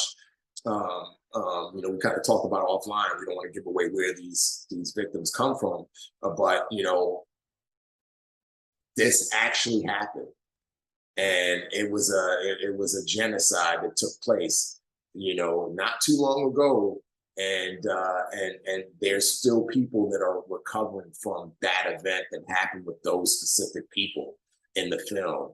And I was talking with a guy about 3-4 days ago, and he's watched the short film since then, but he's worked with the particular group of people who are the victims in the film. And he was like, I can't, like, it's so crazy that you have this group, because I've known this story for years. He did some type of journalist work where he went to this particular country and interviewed like the surviving, family members and friends, and was like, it's so crazy that you pinpoint, because this should be a massive story. And I wonder why. And so again, these people's story in this film, the victim story in the film, has not been told, especially on a scale like this. And it's important for their story to get told, because, as I say in the opening of the film, closing our eyes to the darkness in this world doesn't extinguish it, but only deepens it. Remi, could you give us an elevator pitch for your film? I know we don't want to tell too much, but I really want people to understand how much work you put into this. This isn't just, for one, you didn't pull it out of your ass, right? And for two, there was so much thought that went into it. Yeah. I'd like for you to just talk about the film and give people an idea of what to expect when they go watch it. Yeah, so the film is, and feel free, you guys already know the parameters too, so if there's something you want to discuss or ask or bring up from your viewing, feel free to throw it in. Yeah, I mean, the story in a nutshell is based on true events and told in reverse about victims trapped in an international organ harvesting ring. And it is international. The story takes place in multiple countries. I was blessed with the opportunity to be able to make one city, Kansas City, look like multiple countries. And it's real, it's raw, it's authentic. At the end of the day, my biggest pitch when I tell people, this is real, it's authentic. I mean, like I said, I've gone up against these type of people. I've done tons of research. Traffickers are not a bunch of idiots. They're very, very intelligent. Their organizations are very intricate. They employ people who are considered the top echelon of society, whether it's politicians, police officers, whether it's doctors. As a matter of fact, a lot of doctors and nurses, medical professionals, as it relates to organ harvesting, are driving this thing. There's a story out of Egypt, which Egypt is the organ harvesting capital of the world, which a lot of people don't even know. And there was a ring that was busted in 2016, and of the 45 people that were arrested in this organ harvesting ring, the majority of them were doctors and nurses. And they also recovered millions of dollars. So going back to the film, it's authentic, it's real, it really exposes the realities of organ harvesting, but also the intricacies of it.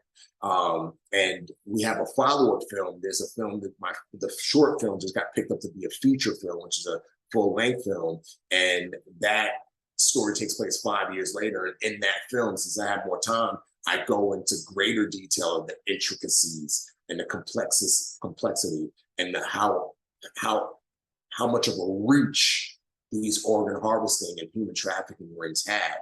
They're not just relegated to their city. They have networks all over the world. So yeah.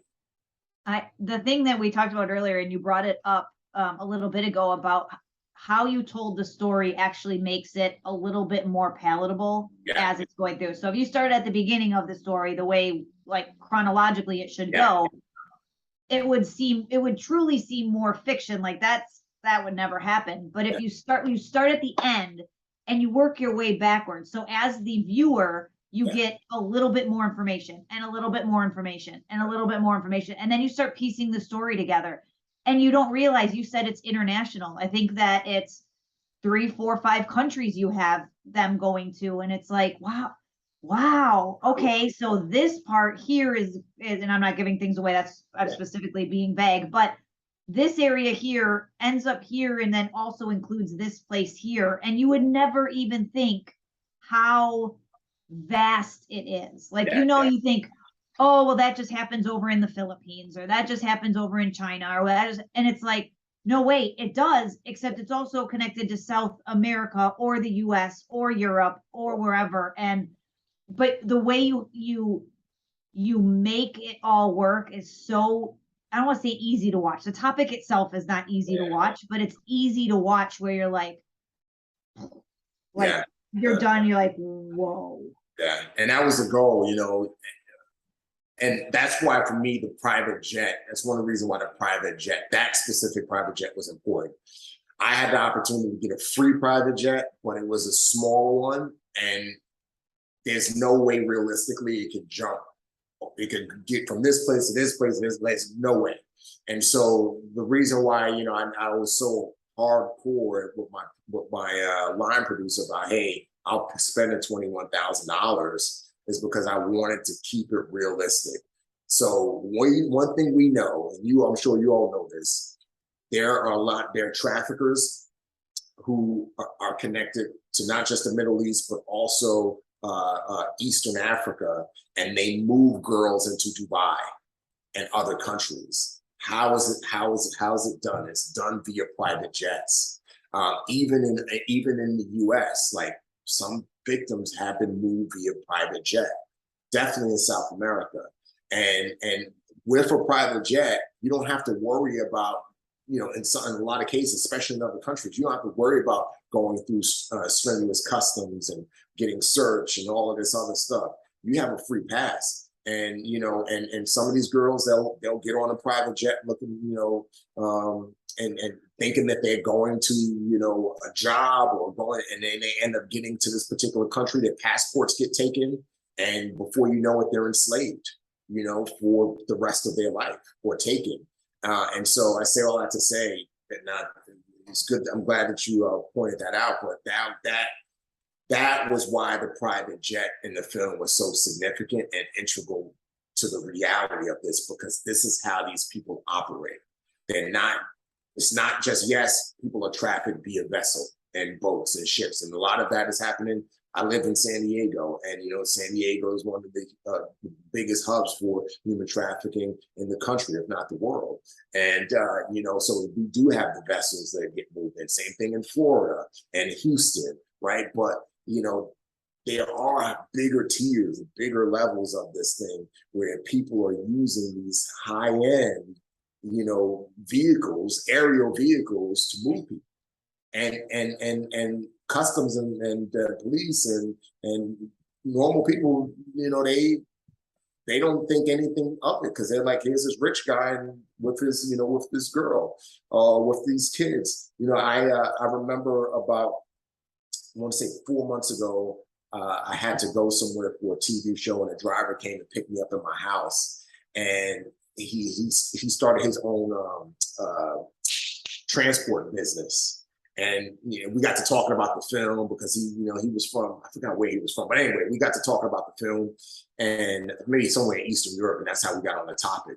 And he was like, man, that's crazy. He's like, dude, I believe it. He was like, I get hired all the time because he has like a luxury SUVs, Escalades, all that, to go to Signature Airport, which Signature Airport is the private, it's right next to, it's pretty much connected to the main San Diego airport, but it's a private jet airport that's off to the side. And he said, I get calls there all the time to pick up coolers that have organs in. And he was like, and sometimes pick up people, but he said he's picked up coolers, and then he's been told, just get this to this hospital, get this, no questions. He's like, dude, I always thought that it was something weird about it. Now. So I'm not saying that these were, you know, these are trafficked organs at all. I'm not saying that at all. But the main point he was trying to make was, I believe it happens because when I get these jobs, I'm told not to ask questions, get the organ, get it to this hospital ASAP. And he does it. And so, you know, that just speaks to this idea of these private jets and other luxurious vehicles, yachts, being used to move people around because it's low vis. It's like, that person can't be a trafficker, you know? And I wanted to comment on that because too seldom we talk a bit about this amongst ourselves, and I think it's been brought up on the podcast, but typically when you do see trafficking highlighted in anything that sees a lot of eyes, the way that it's shown is that the person committing the crime and trafficking is this crackhead looking, homeless looking person that seems like a very obvious type of criminal. And we don't always see people like that in life. So we just think, well, I don't ever see that, you know, unless I'm in like the slums, but I live in a good area. That doesn't happen where I'm at. And people have no idea that a lot of the people, this isn't just something that, you know, a non-resourceful person could accomplish. Your film highlights how many different levels, people, demographics, places in the world, time zone, structure, all of it that goes into one operation and all the different people, private jets, right? That you're right. Like we're trained as a society to look at somebody in a suit and with a jet and admire them and not ever question and think that they could be a criminal, right? We look at the crackhead looking people and think you're the criminal, and some of them might be, but I love how your film really shows that side of it that most people can't and don't consider. 100%. And it's lucrative. It's a lucrative business. We know that a clean heart and a clean lung just starts, not like the aspirin, bidding starts at 130,000 on a black market. A liver and or kidney, a liver and kidney, they both start at a little bit under $100,000. Cornea of the eyes start at $30,000. So if you get a human body, and we're just being conservative here, we can conservatively say that human body can go for $500,000. Like, right? Just being conservative. It's probably way more. If a heart and lung starts at $130,000, we can conservatively say that a human body, the organs that could be trafficked, because especially a person having 2 kidneys can be trafficked, you know, then that's the value. And it's a lot safer, and traffickers have realized this, it's safer to traffic a person as it relates to organ harvesting than it is with sex trafficking. Because how long would it take a girl, if she's pimped out, sex trafficked, to earn that kind of money? Okay, and then along with that, what are the chances of that girl in a room with an undercover cop or an undercover NGO, or that trafficker has to deal with competition, or she gets diseased and dies? It's way more of a risk to traffic a girl sexually, or a boy or man or whatever sexually, than it is to organ traffic somebody. And traffickers are figuring this out, because they could take the organs, burn the body, get the organs out, they make a whole lot of money. You know, there's what, 7 billion people on this planet? You know, if, you know, 1 million people disappear a year, 10 million people disappear a year, nobody's going to notice. See, because if we can't, as human beings, we can't grasp the concept of 7 billion people. You know what I mean? And but because of that, 10 million, we can't even grasp the concept of seeing 10 million people, right? So 10 million people disappear, then, you know, and people go missing all the time. And so, you know, it's a very, very lucrative business. And, you know, and one of the reasons, again, these people are intelligent, they're smart, you know, and one thing I tried to do in the film is show that, but in another way is, you know, because I've had people ask, well, why won't a trafficker, if a trafficker, let's say, I'm just throwing out a random country, if a trafficker's in Costa Rica, why doesn't he just, you know, take people from Costa Rica? Well, because that highlights him more. If you're a girl and you're getting moved from, let's say, South Sudan to Costa Rica to be trafficked for sex, or trafficked for organs, or trafficked for labor, or whatever the case, forced marriage, whatever it is. And that's another thing I'd like to touch on real quick, because when people hear human trafficking, all they think about is sex trafficking. There are multiple facets to human trafficking. There's organ harvesting, which a film touches on, labor, there's forced marriage, there's drug trafficking, where kids are used to move drugs in and out. They essentially use as slaves to move drugs in and out. I just interviewed a guy 3 weeks ago who was trafficked from Venezuela to Colombia to the Mexican border. He was lured there because the cartel and other nefarious figures are creating these fake travel agencies and telling people, hey, come here to this place and we'll get you into the US. So he was one of those guys who were tricked, one of those victims who were tricked, ended up in a mansion in Mexico, not too far from the border, with 100 other victims. They were in rooms, no doorknobs. It was a horrible situation. I mean, I'm going to release the interview this week, but where he goes into great detail, the girls were used for sex trafficking, men were essentially used for labor, and then they had to get their family members to send $9,000 for them to be released and allowed to and sent into America. Once the $9,000 were paid, the guys were killed. The kids were used to move drugs into the U.S. and they were never seen again, right? So there's multiple facets. There's another story about that just came out of Cambodia a few months ago, where this Chinese businessman traveled to Cambodia and he was blood trafficked. He was abducted, and they just kept drawing his blood and using his blood, and for months. It's a big international story. It was on Vice, Yahoo, all the news networks, and so there's multiple facets of this. So now jumping back to what the point I was trying to make. If a person is moved from South Sudan to Costa Rica, nobody in Costa Rica knows that person. So if that person is on the street being pimped out or whatever the case may be, nobody knows that person's name. Again, I'm using South Sudan. That's probably a bad example because a black person in Costa Rica is going to stick out like a sore thumb. But you get the point. It's safer to move people out of their environment into a new environment, utilize them, and then because nobody's going to miss them. And then people in the environment that the person is from, to say South Sudan, there's no way they're going to find that person because Costa Rica is like foreign to them. Like to think Costa Rica, and there's another story I'll jump into real quick. I'm sure you're all well aware of the story. In June, I think it was either May or June of this year, a girl went to a NBA playoff basketball game, Dallas Mavericks basketball game, and she goes to the bathroom, never comes back. Her father, goes looking for her, can't find her. Security's looking for her, can't find her. Cops come, can't find her. They write it off as a runaway. Hey, she's a teenager, she ran away. Father gets home, talks to his wife. This is not our daughter. She had no reason to run away. Life is good. This wouldn't happen. Days go by, they find a human trafficking nonprofit that was run by veterans. Those guys go on the dark web. Who do they find? They find this girl. She had been on the dark web, had a profile up. She was being sold for sex. She was sex trafficked. They didn't have her in that same town that she lived in, or the same. They had moved her somewhere else.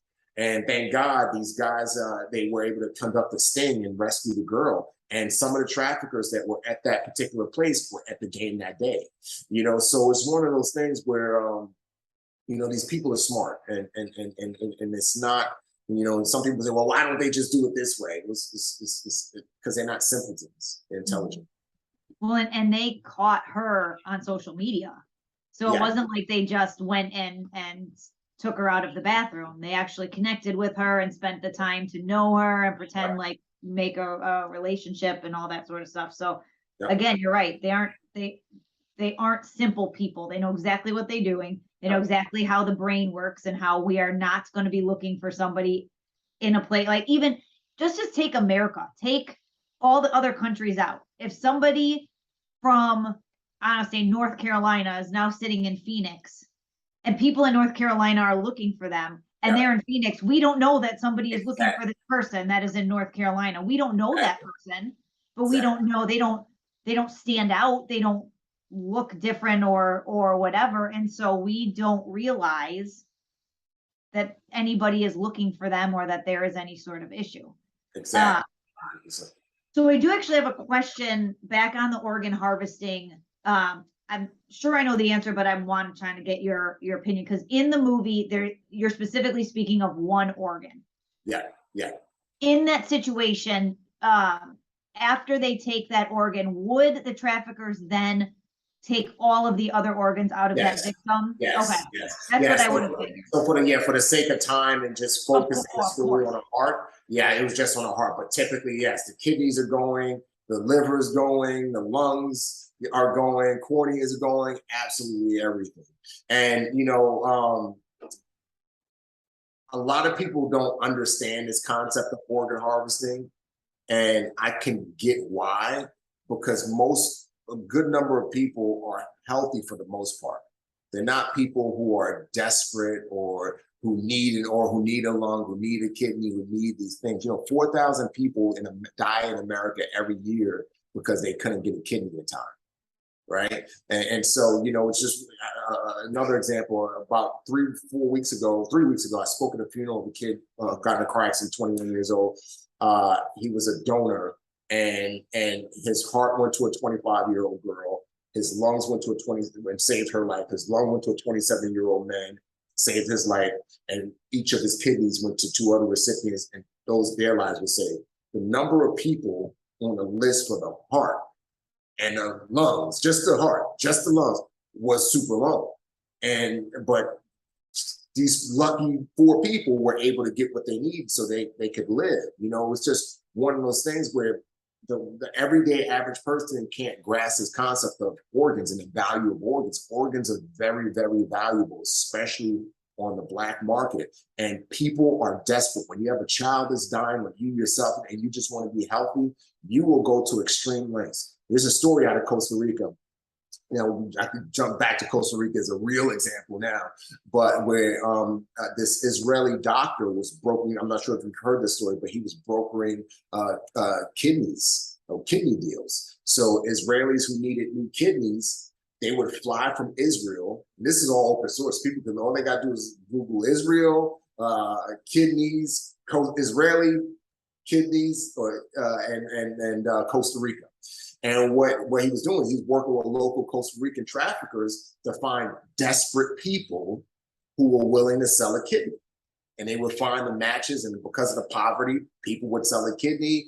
That kidney would go to the proper match, who was an Israeli person. That Israeli person would fly to Costa Rica. The surgery would take place there. They go back home with a new kidney, right? So, you know, the need for organs, there's going to always be a whole lot of people who need an organ, and there's always be but so few people who can give an organ, and not just give an organ in a certain time frame, and also be a match. You know, so it's a very, very valuable business. And yes, so to go back to your original question, in the film, yes, in my mind, yes. All her organs were taken, all her vital organs to be transferred were taken. But for the sake of, like, you know, just kind of narrowing it down to that storyline to her heart, I just focused on the heart.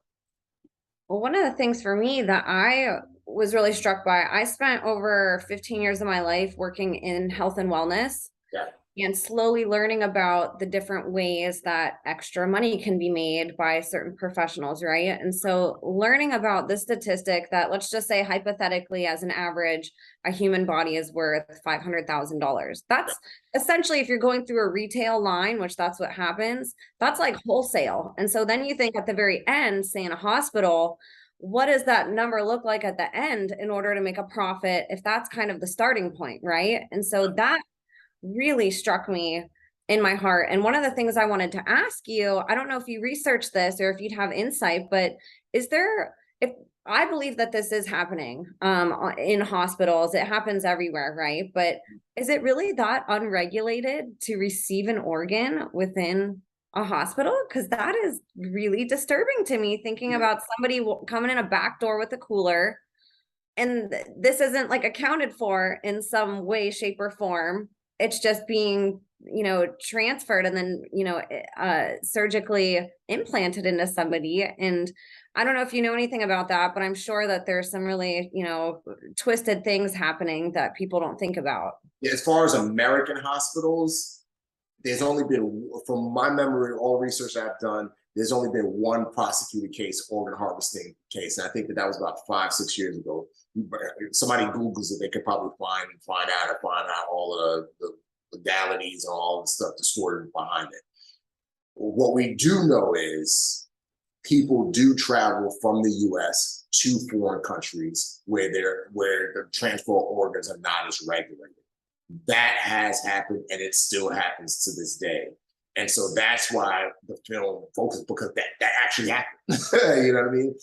That's why again, I'm not trying to give away the countries that people were in, but that's why the American parents went to this particular American country to have the surgery take place, because there are more regulations, there are more questions asked. However, I will say this though, the driver who I had, again, his words to a T were, I get a message, I get hired, I get paid, pick up this organ at signature, take it to this particular hospital. I've been told not to ask any questions. Now, is there paperwork and documentation probably in the cooler that matches up with the hospital, and all that stuff has been worked out? Did that private jet come from Florida and now here in San Diego and everything's all kosher? Probably. Could it be the other way around from his perspective? Probably. I don't know. So I don't want to project that what he said was these organs and the hospital doesn't know where they're coming from, this and that. Where he made it, the main point he was making clear to me was, hey, I believe your story because I, as a driver, get hired to move coolers with organs in it, pick them up at the airport, take them to the hospital, and ask no questions. So that was the main context of the conversation. Again, I just want to make sure that we're clear there. I'm not, throwing out this thing where American hospitals are just so unorganized and corrupt in the sense that they're like, oh, here's an organ. But we do know that, for some cases, when somebody dies and in a car accident and there's a time period that heart, those lungs, those kidneys need to be taken out and need to be matched up. You don't have 2 days, you don't have 3 days. It's short, very short time periods. And that person, the recipient, has to be in the hospital, has to be ready.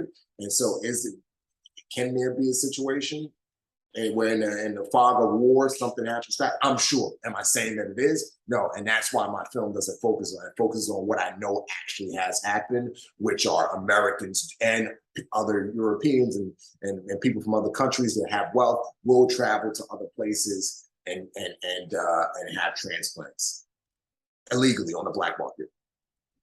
Thank you for sharing that. One thing that I love as far as the takeaway from this film is how you focused on just that, is that it is a global operation. Yeah. And how you highlighted it as well, even for how survivors can watch this and see the perspective it's being told. Yeah. And also with how most people, especially in America, they think, oh, this is just happening in third world countries. And they often think it's just sex. And people hear human trafficking and they think, oh, it's just sex. I love how you broke down all the different aspects. And most people don't even realize, no different than what you guys were just talking about, is it how the driver said, I get hired, this is my job, get told to don't ask questions. And sometimes some people in positions might have NDAs where they have to sign. Some people, they don't. It's just their job and that's what they're doing. They don't put 2 and 2 together because a lot of this you can't fathom. Yeah. But I love how you broke it down and how it's happening in plain sight to help people comprehend how it's happening. And so then it also helps go hand in hand. What we do is raising awareness and teaching red flags and grooming and show all the different aspects of it. So that's one thing that I valued in this film, and how you really highlight on that is because, again, even so many victims, they don't realize, especially in the entertainment industry. I worked in the entertainment industry, and you don't even realize how deep you're like in certain surroundings. Yeah. Like for me, I didn't realize a lot of it clicking until I got out and I was like, oh my gosh. Like, this is what I could have got into, or this is what was going on behind the scenes in green rooms or whatever it may be, working on a local level all the way to A-list celebrity and even casinos. So just looking at the different aspects of the entertainment industry and private jets and all of that, like your film really does hit home and it brings it all to reality so people can start to grasp how this is truly happening in plain sight. Yeah. No, 100%. No, thank you. And and even within the different facets of human trafficking, there's 3 different types of victims as well. You have the victims who willingly give up an organ, and I've already touched on those. Egypt, it happens.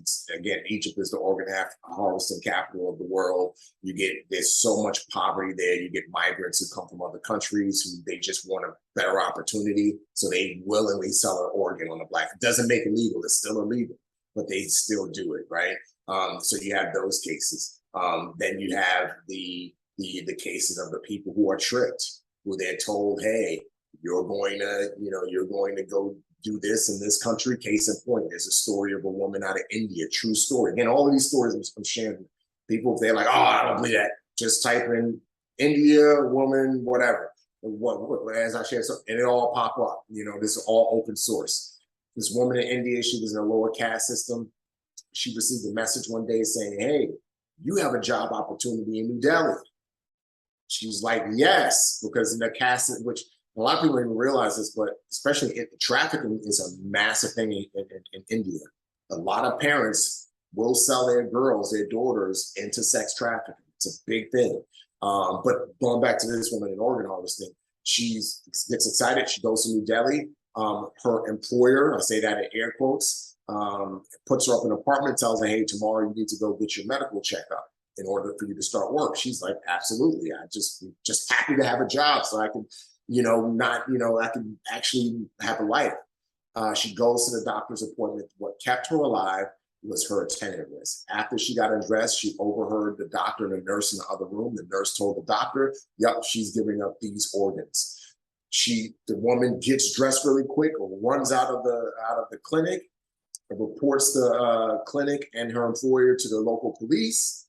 The local police carry out a raid and uncovers a multi-million-dollar organ harvesting ring that had been going on for years. So in that particular case, she was tricked. So you do get the victims who are told, hey, and this is another big thing in Dubai and the United Emirates and other places and just all around the world, where people get told, hey, you're going to go do this job in this country, in this part of Europe, or this part of the Middle East, or this part. They get there, their passports get taken, and they're doing something else, whether it's they're being sex trafficked, organ harvested, or maybe even sometimes it's labor, right? Sometimes it's forced marriage. So that's the other case, a trick. But then you have the people who are forced. They're taken by force. There's so many stories in Africa of people in different African countries who are taken by force, sold, organs taken out, sold on the black market. And obviously my film touches on a specific event that actually happened with a specific group of people. That was by force. We're taking you, we're selling your organs, you're dying. And so I just wanted to make sure I hit on those three different facets of the facets of human trafficking so that people can understand from an educational standpoint, there are people who willingly do this. There are people who are tricked into certain things, and then there are people who are by force or are being killed, and this is happening too.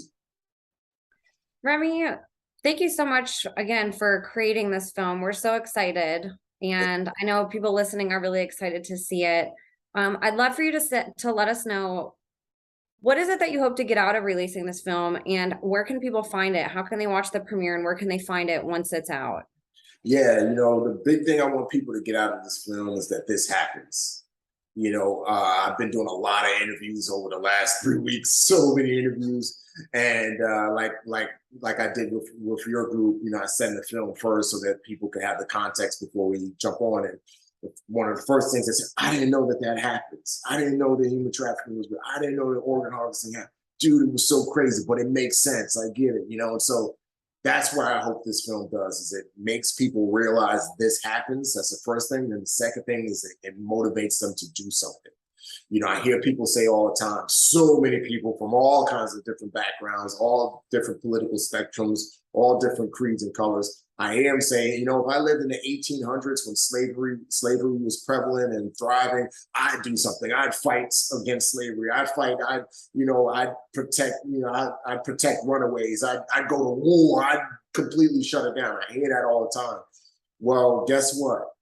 Like I said earlier, there's more people enslaved around the world today than any other time in human history. It's a massive thing, not just here in America, not just in other parts of the world, but here in America, on our borders. There's a $32 billion plus industry on track to surpass the drug trade. Slavery is happening. Modern slavery is happening at a scale that has never happened before. And you have the opportunity to do something. Now, after you watch this film, the excuse, I didn't know, goes out the window. You now know. And as far as what you could do, it doesn't have to be, you don't have to go on a mission and go do this. It could be something as little as, donating to a nonprofit. It could be something as little as volunteering your time to do some admin work or move boxes, or, volunteering with a human trafficking organization that has an aftercare program so that you can sit with women and children and men who've been trafficked and try and take your giftings and pass them on and help them in some way. It could be similar if you have a cyber background, like, helping get, partnering with a human trafficking nonprofit and just going on a dark web and trying to find victims and trying to collect data and doing all of that stuff. There's something for all of us to do. If you're a filmmaker, it's making the film, and again, like for me, it was like, okay, I know that I could physically go and kick down doors and do that because I have that background, but it's not enough. And I have this ability to be able to tell story. So I'm going to do what I could do with what I have.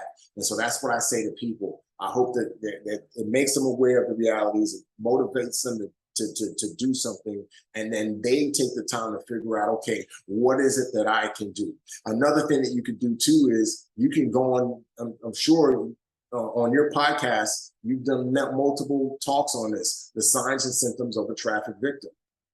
That's something that's huge. There's a story that came out, I think, earlier this year of a flight attendant, Delta flight attendant. She was on a plane and she recognized just the signs and symptoms of a trafficked victim. The victim was a child with an adult. Typically, that's just a person with their dad or whatever. Come to find out, the child was being trafficked. And the only reason why we found out was because the woman, she got educated, recognized the signs, and instead of saying, oh, you know what, I might be wrong and I don't want to look bad if I'm wrong, she said, you know what, I think I'm right, and I'd rather be right and do something than to be, wrong and look like a fool. And she saved that child's life. So those are the things that I hope people get out of this film. And as far as how people can watch it, again, I had the opportunity to give this, to sell this film to a distributor that was going to pay me money and to put it on their platform. But then people would have to pay to watch it. And I said, absolutely not. I'm going to put this on YouTube so that way anybody from anywhere can get it and watch it for free. So it's going to be on my YouTube channel, which is simply my name, Remi Adeleke. If the algorithm messes with you, then just type in Remi Adeleke, The Unexpected. You'll be able to find some videos and that'll take you to the channel. And you can watch it on the channel for free. September 30th is when it's going to release. And again, it's free. Once it's out on that link, people can share it, send it, use it as an educational piece. But yeah, September 30th. And if people go to my YouTube channel now, but I know this will probably be out after the film comes out. But there's other content, bonus content, interviews and stuff that I've been releasing so that people can, understand how it was made and the actors getting in their mindset and so on and so forth. But YouTube, September 30th. Thank you so much for sharing that. And everyone listening, we will make sure to create content around all of the extra footage as well as put it on our website, standbysurvivors.com. We will also link it in our show notes on every streaming platform on Save Our Children podcast and The Imagination, as well as all of the content and direct contact to get in contact with Remi. But another question I wanted to ask before we wrap up is, I know another thing that we often have talked about on our podcast, not only with human trafficking, but also the exploitation online, as well as melanin and blood attached to the organ harvesting. From what we know is that bloodlines as well as that melanin is literally liquid gold. Based on your experience and what you know and everything around human trafficking, do you see more of the organ harvesting or more of the, I guess you would like the adrenochrome, like the melanin and bloodline? I know that is huge in that industry. I've never heard of the melanin piece at all. Personally, I like all of the work and research and stuff that I've done has all been around organ harvesting, but I've never heard of the melanin piece. But you did ask the first question before you asked that second question. I have the answer to that, but I forgot the first question. What was the first question? Oh gosh. Blood. Blood? Was it blood? Yeah, No, before that. It was something, and then as soon as you said it, the answer, I was like, oh, I know that answer, and then you asked the second question, but I forgot. But I now it went off the top of my head. um, Well, yeah, I'll I have never to add heard of that back it. later. I'll go back and rewatch it, and then maybe we could add a second piece to it. Yeah. But for those listening, if we can share your social media handles and where they can find you on social media. Okay, yeah. So I'm on Instagram, Remi Adeleke, RemiAdeleke. I've had a Facebook page that same name, but it's been down since March, so I can't post on it. It's weird. Like all my stuff is there, but it doesn't work. And Twitter, same thing, Remi Adeleke. LinkedIn, Remi Adeleke, and then my YouTube channel is all Remi Adeleke. So I got a unique name, so I don't have to. I didn't have to, when I created the accounts, I didn't have to put official, just Remi Adeleke. There is a fake official Remi Adeleke account, but that's not my account. The Instagram is a blue check, so look for the blue check on Instagram, and that's actually my account. Perfect. Thank you. And again, everyone listening, we will make sure to link everything in the show notes and on all of our social media platforms. Remi, if you had the world's attention for 30 seconds, what would you say? Watch the movie. Watch the movie and then do something. And don't just watch it, share it. Watch it, share it, watch it, share it. I think, if this film, if it does, I didn't make this film for people to watch it and for it to do crazy numbers. Again, I'm not getting paid. I've lost money making this film, money that I'm never going to get back. But if this film does great numbers, then the industry will be able to see and say, we'll be able to point to, I'll be able to go to the industry and say, see, there is a market for this. See, people do want truth, because at the end of the day, this film is truth. And, and so watch it, share it. Let's try and get millions of views, not for my benefit, but so that the industry can see that people want truth. People want to be educated. They want to know about this stuff so that they can make a difference. But if nobody watches it, it's not going to change anything for me. But what it is going to do is going to send a message to Hollywood. See, nobody does want to watch this. We were right. We were right in not greenlighting real movies. We were right in doing the fictionalized just to take it and the stuff. And we were right on that. And so the power is in the hands of the viewers right now. You have the power to essentially tell the industry, tell media, tell movies, producers, studios, all that, hey, people want to see this. Or you have the power to say, nope, you guys are right. People don't want to see this. So that's what I would say.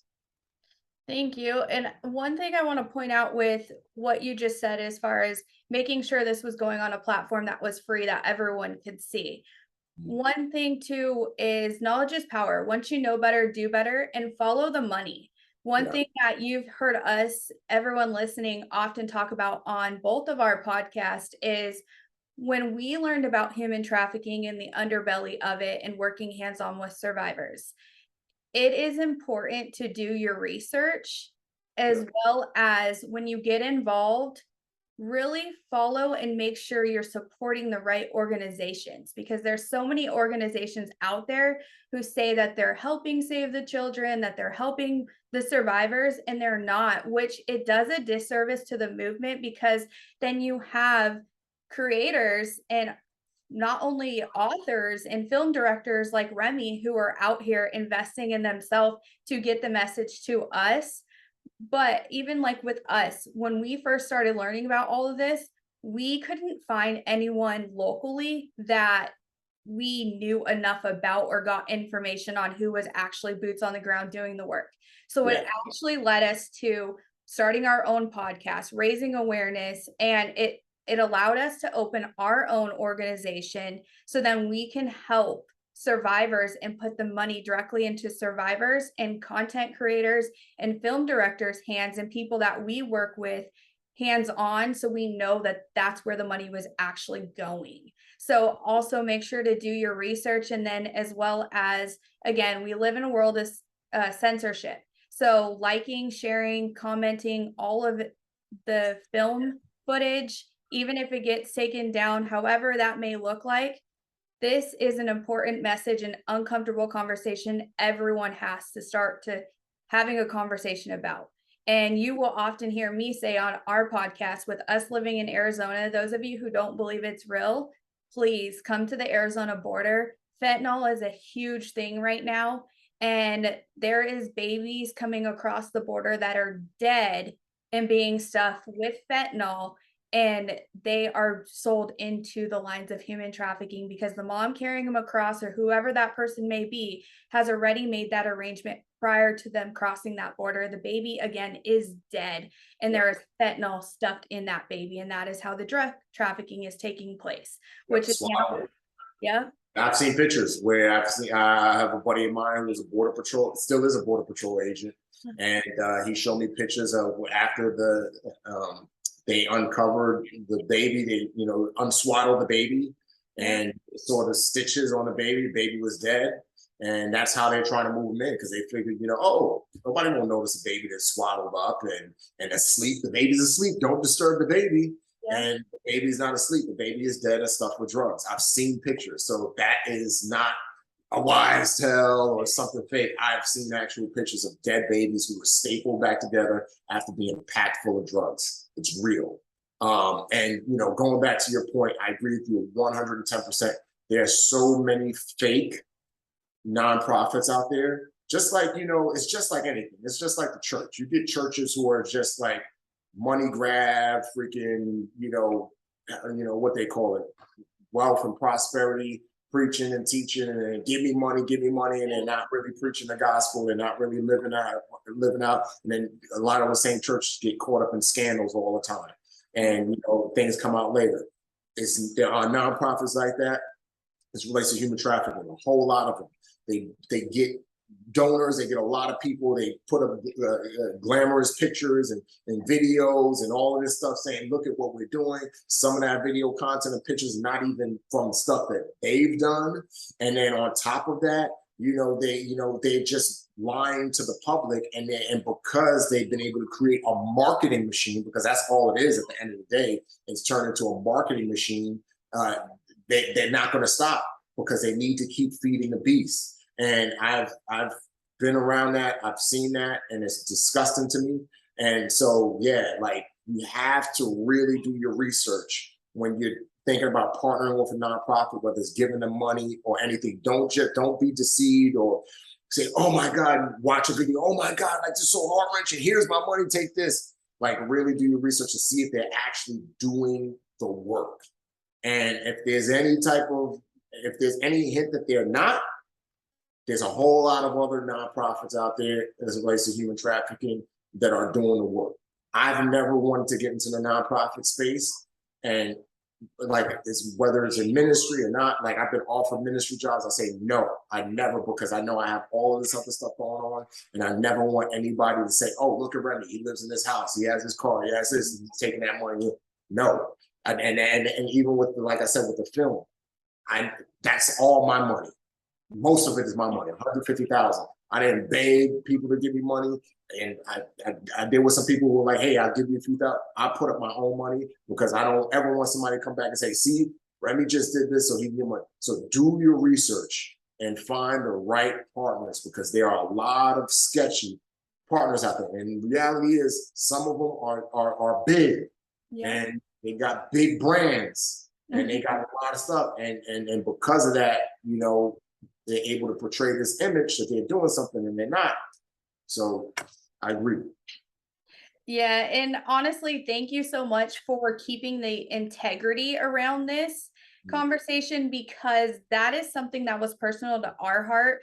Is we didn't want a nonprofit, and we didn't want to exact same reason. So thank you so much for standing on the truth and the integrity, because if anything, and everyone listening, if you could do the survivors one thing, they don't care about the money. They care about making sure, they care about the message.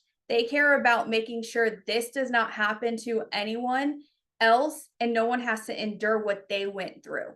And so many survivors, and it's beyond disgusting, is so many survivors get brought into these glitz and glam and they're asked to speak and they're wanting to use their voice, but they're being profited off of from these organizations. And then the survivor later realizes it and they separate from those brands. So, and those organizations. So also make sure to follow the survivors and support how to get involved. I would say start in local community, find someone in your area who is actually boots on the ground and working hands-on to eradicate human trafficking and get involved there. That would be a start. Or even if it's just volunteering with the unsheltered community in your area. I know Arizona right now, we look like Skid Row, like California. So again, just making sure, again, once you know better, do better, and getting involved. So again, thank you so much for joining our podcast. Everyone listening, change begins with awareness. When does it stop? When each and every single one of us have the courage to stop looking away and turning a blind eye. You don't get to look the other way on this issue. Human trafficking is a $150 billion industry. We have no future if we don't protect our children. We have a duty to protect the innocent. If we don't, that blood is on our hands. Everyone has a story. Together, we must rise for the children and for humanity. It starts with one person. It starts with you. We all have a story. Again, you are not alone. Be bold. Be you. Be your own kind of beautiful. Stand tall and speak your truth. The world will adjust. They can't take your voice. It's never too late to do what's right. Survivors, you are not alone. We hear you. We see you. We stand by you. Trafficking happens in so many forms. It's not just sex. Human trafficking is the fastest growing organized crime in the world today. As our veteran sister says, be your own hero. No one is coming to save you. Janae Sergio. Sending you love, light, and prayers. Thank you to everyone for tuning in. We'll be back for our part 2. Love, Remi, Save Our Children podcast, and The Imagination.